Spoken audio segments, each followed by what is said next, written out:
Policy बाजार पर 1 करोड़ रुपए का टर्म लाइफ इंश्योरेंस केवल 450 रुपए महीने से शुरू। वाव!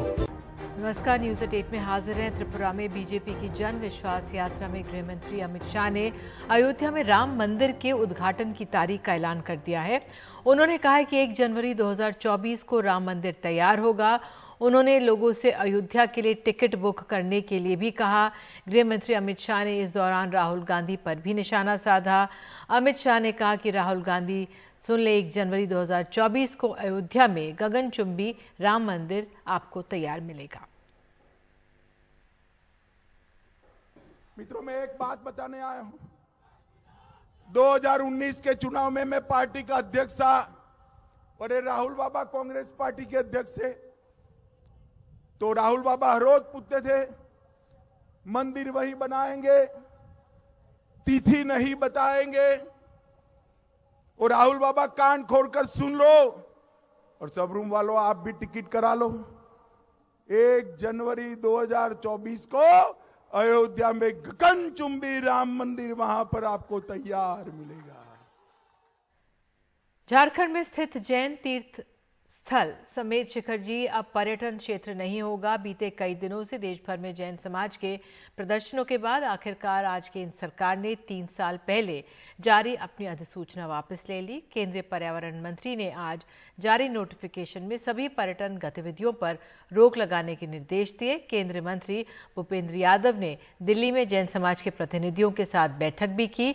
इसके बाद उन्होंने आश्वासन दिया कि सरकार समेत शिखर जी समेत जैन समाज के सभी धार्मिक स्थलों पर उनके अधिकारों की रक्षा और संरक्षण के लिए प्रतिबद्ध है।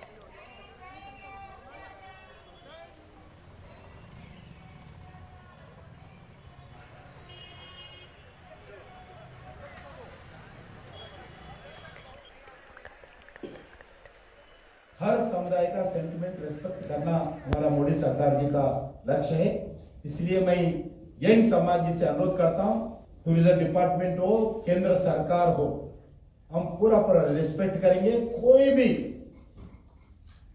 सेंटिमेंट हट करने का हो, उस पवित्र स्थान को अपवित्र करने का हो, कुछ भी होगा नहीं। हम पूरा विश्वास दिला सकता हूं केंद्र सरकार की ओर से हम उस स्थान को पवित्र स्थान बचाने के लिए पूरा प्रयास करेंगे। हल्द्वानी में आखिरकार 50,000 लोगों को सुप्रीम कोर्ट से फौरी राहत मिल गई है। सुप्रीम कोर्ट ने उत्तराखंड हाई कोर्ट के आदेश पर रोक लगा दी। अब हल्द्वानी में करीब 4,000 घरों पर फिलहाल बुलडोजर नहीं चलेगा। सुप्रीम कोर्ट ने आज कहा कि 50,000 लोगों को रातों रात नहीं उजाड़ा जा सकता। रेलवे की जरूरत पहचानते हुए पुनर्वास की जरूरत है। हल्द्वानी से रवीश रंजन शुक्ल की रिपोर्ट। हल्द्वानी के बनभूलपुरा इलाके के 4,365 मकान फिलहाल नहीं तोड़े जाएंगे। सुप्रीम कोर्ट में बहस की अगली तारीख 7 फरवरी लगी है, लेकिन तब तक बनभूलपुरा इलाके में किसी भी निर्माण पर रोक लग गई है। सुप्रीम कोर्ट ने कहा है कि रातों रात 50,000 लोगों को बेघर नहीं किया जा सकता। जिन मामलों में लोगों के पास जमीन का हक नहीं, उनका भी पुनर्वास होना चाहिए। सालों से रह रहे लोगों को 7 दिन में हटने को कैसे कहा जा सकता है? रेलवे की जमीन है भी तो 50-60 साल से रह रहे लोगों के पुनर्वास की योजना होनी चाहिए। दशकों से रह रहे लोगों को हटाने के लिए अर्धसैनिक बलों की तैनाती की बात ठीक नहीं। सुप्रीम कोर्ट ने रेलवे और उत्तराखंड सरकार को नोटिस जारी कर जवाब भी मांगा है। फिलहाल फौरी तौर पर तो देखिए स्टे मिला है उन लोगों को, लेकिन सुप्रीम कोर्ट ने ये भी कहा है कि उनके लिए कोई प्लान हो रेलवे के पास, उनके लिए किसी तरीके का कोई फिलहाल रिहैबिलिटेशन का कोई इंतजाम नहीं किया रेलवे ने। एकदम से एक हफ्ते का वक्त मिला और 1 हफ्ते के वक्त के अंदर आप किसी को 50 साल से जो परिवार रह रहा है उसको एकदम से आप नहीं उखाड़ कर फेंक सकते। तो ये सुप्रीम कोर्ट के जजेस की बड़ी चिंता थी और उसके बाद उन्होंने ये भी कहा कि आप अगली तारीख पर आए तो फिर पूरी तरीके से कोई प्लान लेकर आए। इस फैसले के बाद बनभूलपुरा के लोगों ने राहत की सांस ली है। यहाँ बीते 10 दिनों से कड़ाके की इस ठंड में महिलाएं, बच्चे सड़क पर बैठे थे और लगातार दुआओं का दौर चल रहा था।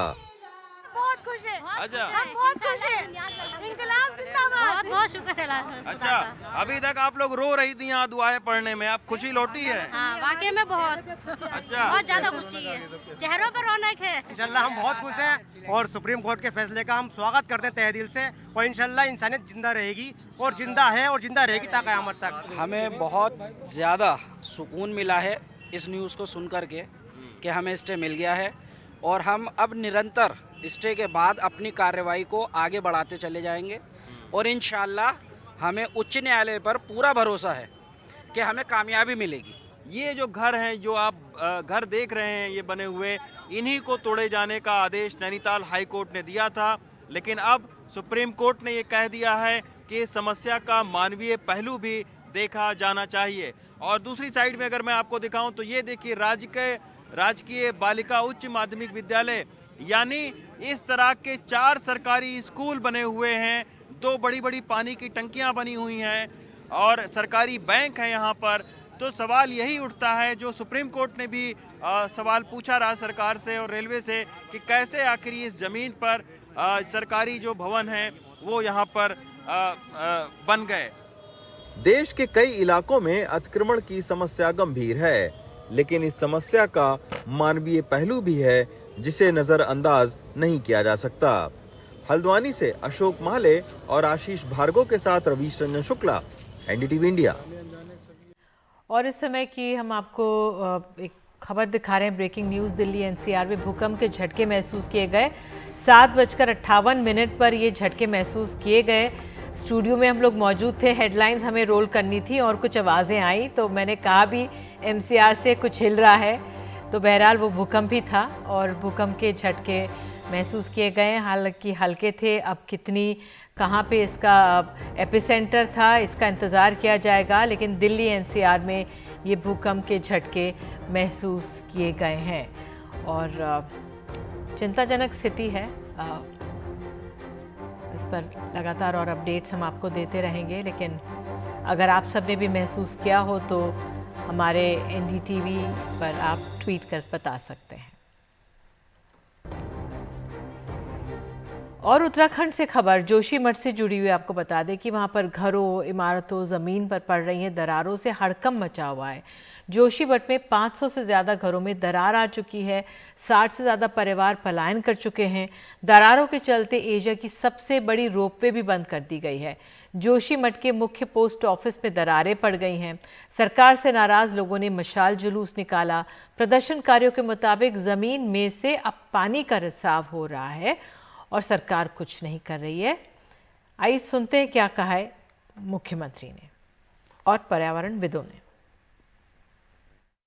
लगातार जोशीमठ का जो सर्वेक्षण का कार्य है वो पिछले दिनों चला है और जो भी सर्वेक्षण की रिपोर्ट आई है उसके आधार पर हम आगे काम कर रहे हैं। अभी हमने इसके लिए एक समीक्षा बैठक भी कर ली है। आपदा प्रबंधन विभाग को पूरी तरह से अलर्ट कर दिया है। जो भी जरूरी काम होगा जोशीमठ शहर को बचाने के लिए किया जाएगा, उसके ट्रीटमेंट के लिए किया जाएगा, लोगों के लिए किया जाएगा। आपदा प्रबंधन विभाग को मुख्य सचिव को आज ही हमने कहा है कि तत्काल वहां का टीम जो है सर्वे का काम करे, सर्वेक्षण करे, दौरा करे और जो भी जरूरत होती है वो करे और तत्पश्चात मैं भी वहां जाऊंगा। सबसे पहले तो सरकार को ये देखना है कि अभी ये घर रहने लायक नहीं है, तो I think they should be relocated. The first मतलब यही फर्स्ट मूव है। उसके बाद देखना पड़ेगा। हमने डिस्कस किया था, सेक्रेटरी के साथ भी हमारा डिस्कशन हुआ है। हमने रिपोर्ट में भी बताया है कि सीवर लाइन, ड्रेनेज, ये सब पूरा उसको रीप्लान करना है और एक हिल टाउन के हिसाब से, नॉट अ प्लेन टाउन। एक प्लेन एरिया में planning is different and a hill town has a different planning. तो वो अप्रोप्रिएटली प्लान करे, सीवर लाइन पूरा सेट करे, ड्रेनेज पूरा सेट करे एंड देन पानी एक बार निकल जाएगा इन अ प्रॉपर वे तो उस स्लोप में थोड़ा सा वो कम हो जाएगा लोड। तो ये थी उत्तराखंड से खबर। और आपको बता दें दिल्ली के कंजावाला केस में आज एक नया मोड़ आ गया। दिल्ली पुलिस ने कहा है कि इस मामले में 5 आरोपियों की जगह 2 और आरोपियों के शामिल होने की जानकारी है। इसके साथ ही रोहिणी कोर्ट ने 5 आरोपियों की रिमांड 4 दिन और बढ़ा दी है। एक रिपोर्ट। कंझावला मामले के 5 आरोपियों को गुरुवार को भारी सुरक्षा के बीच कोर्ट में पेश किया गया। कोर्ट ने पुलिस को आगे की तफ्तीश के लिए आरोपियों की 4 दिन की कस्टडी दे दी है और 4 दिन की उनको जो है पीसी रिमांड दे दी गई है कोर्ट ने। पुलिस ने 5 दिन का पीसी रिमांड 5 दिन का मांगा था, पर आपने कुछ ऑब्जेक्शन किया? यस, हमने ऑब्जेक्शन किया था कि उनको काफी टाइम पहले ही दे चुकी है कोर्ट और there is no requirement of further PC. 2 accused और इन्वॉल्व हुए हैं इसमें, जिसकी वजह से जो है इनको पीसी रिमांड दिया गया फर्दर इन्वेस्टिगेशन के लिए। इससे पहले दिल्ली पुलिस ने प्रेस कॉन्फ्रेंस कर एक नया खुलासा करते हुए बताया कि गाड़ी दीपक खन्ना नहीं बल्कि अमित खन्ना चला रहा था। क्योंकि अमित के पास लाइसेंस नहीं था, इसलिए आरोपियों ने लाइसेंस वाले दीपक खन्ना को पुलिस के सामने ड्राइवर बना दिया। पुलिस ने गाड़ी के मालिक आशुतोष और अमित के भाई अंकुश खन्ना को भी आपराधिक साजिश रचने के लिए आरोपी बनाया है। जो सीडीआर के आधार पर हमें ये पता लगा है कि इसमें 2 लोग और इन्वॉल्व थे। दीपक था, उसने अपने आप को ड्राइवर बताया था, लेकिन इंटेरोगेशन के दौरान हमें पता लगा है कि एक्चुअली जो गाड़ी थी वो अमित ड्राइव कर रहा था और ये इसके हमारे पास साइंटिफिक एविडेंस हैं। इस पूरे मामले में पुलिस ने अब तक हत्या की धारा तो नहीं लगाई है, पर एफआईआर में पुलिस ने आपराधिक साजिश और सबूत मिटाने की धारा जरूर जोड़ दी है। पूरे मामले में एक सीसीटीवी फुटेज भी सामने आया है, जिसमें आरोपी गाड़ी छोड़कर एक ऑटो में बैठकर भागते नजर आ रहे हैं। फिलहाल देखते हैं कि पुलिस वालों पर एक्शन कब लिया जाता है, क्योंकि उन्होंने पीसीआर कॉल्स जो की गई उन्हें आंसर तो किया पर उस पर कोई एक्शन नहीं लिया। अगर एक्शन लिया होता तो शायद ये इतना बुरा, इतना ब्रूटल मामला नहीं होता। सहयोगी मनोज ठाकुर के साथ दिल्ली की रोहिणी कोर्ट से सौरभ शुक्ला, एनडीटीवी इंडिया। केंद्र सरकार ने ग्रीन हाइड्रोजन मिशन लॉन्च कर दिया और इस मिशन के तहत देश की ऊर्जा जरूरतों के लिए बड़े पैमाने पर हाइड्रोजन उत्पादन की योजना है। अगर ये कामयाब हुई तो ट्रांसपोर्ट क्षेत्र में बड़ी छलांग होगी। हाइड्रोजन गैस से चलने वाली कार पर बैठकर नितिन गडकरी पिछले साल मार्च महीने में संसद पहुंचे थे। कुछ सालों में इसी गैस से ट्रेन और जहाज चलाने का भी इरादा है। पायलट प्रोजेक्ट पर काम शुरू हो गया है। पानी से बनने वाली ग्रीन हाइड्रोजन गैस का उत्पादन बढ़ाने पर सरकार करीब 20,000 करोड़ खर्च करेगी। वो हमारी यहाँ डेवलप हो रहा है। जर्मनी में नॉर्थ ट्रेन्स ऑलरेडी चल रही है हाइड्रोजन से। 2030 तक 50 लाख टन हाइड्रोजन गैस सालाना उत्पादन करने का लक्ष्य रखा गया है। शुरुआत में सरकार 19,744 करोड़ खर्च करेगी। इसमें 8 करोड़ निवेश आने का अनुमान है। इससे 1 लाख करोड़ का फ्यूल इंपोर्ट कम होगा। अब सरकार का फोकस देश को ग्रीन हाइड्रोजन हब बनाने पर है। नेशनल ग्रीन हाइड्रोजन मिशन को केंद्रीय मंत्रिमंडल ने मंजूरी दी है। India will be the global hub of green hydrogen. सारी दुनिया में ऊर्जा के साफ स्रोतों की तलाश चल रही है। भारत भी इस दिशा में लंबी छलांग लगाने को तैयार है। इस योजना के साथ ही नई ऊर्जा क्रांति हो सकती है। अब देखना यह है कि इस पर कितने करीने से अमल हो पाता है। नई दिल्ली से राजीव रंजन, एनडीटीवी इंडिया।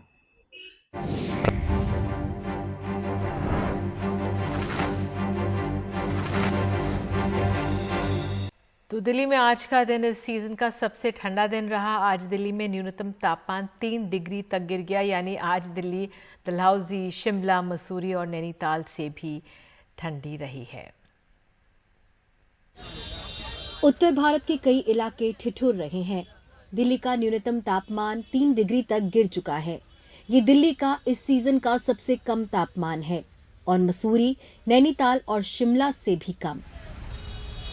मौसम विशेषज्ञों का कहना है कि उत्तर भारत में रहने वालों को कम से कम 48 घंटों तक और कड़ी ठंड का सामना करना होगा।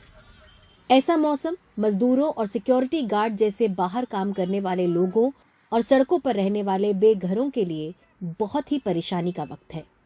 बहुत काफिर है, ठंड के मारे सब ठिठुर रहे हैं। मेरे ख्याल से जो बूढ़े लोग हैं, जब बच्चे वगैरह हैं, उनका इस सर्दी में खास तरीके से ध्यान रखना चाहिए ताकि जो बुजुर्गों को अच्छा फील हो और उनकी अच्छी जिंदगी व्यतीत हो। उत्तर भारत के ज्यादातर हिस्सों पर घने कोहरे का साया है। कुछ इलाकों में तो तापमान 5 डिग्री से भी नीचे पहुंच चुका है। राजस्थान में कुछ जगहों पर 0 डिग्री तापमान है। कश्मीर के श्रीनगर और पहलगाम में न्यूनतम तापमान सामान्य से 3 डिग्री कम रिकॉर्ड किया गया। ठंड का आलम यह है कि पाइपों में पानी भी जमने लगा है। दिल्ली से साक्षी बजाज के साथ ब्यूरो रिपोर्ट, एनडीटीवी इंडिया। और जम्मू कश्मीर में बनिहाल से बड़गांव तक रेल का सफर हुआ और भी लुभावना। हर तरफ बिछी है बर्फ की सफेद चादर। रेलवे ट्रैक के साथ हर जगह बर्फ ही बर्फ दिखाई दे रही है।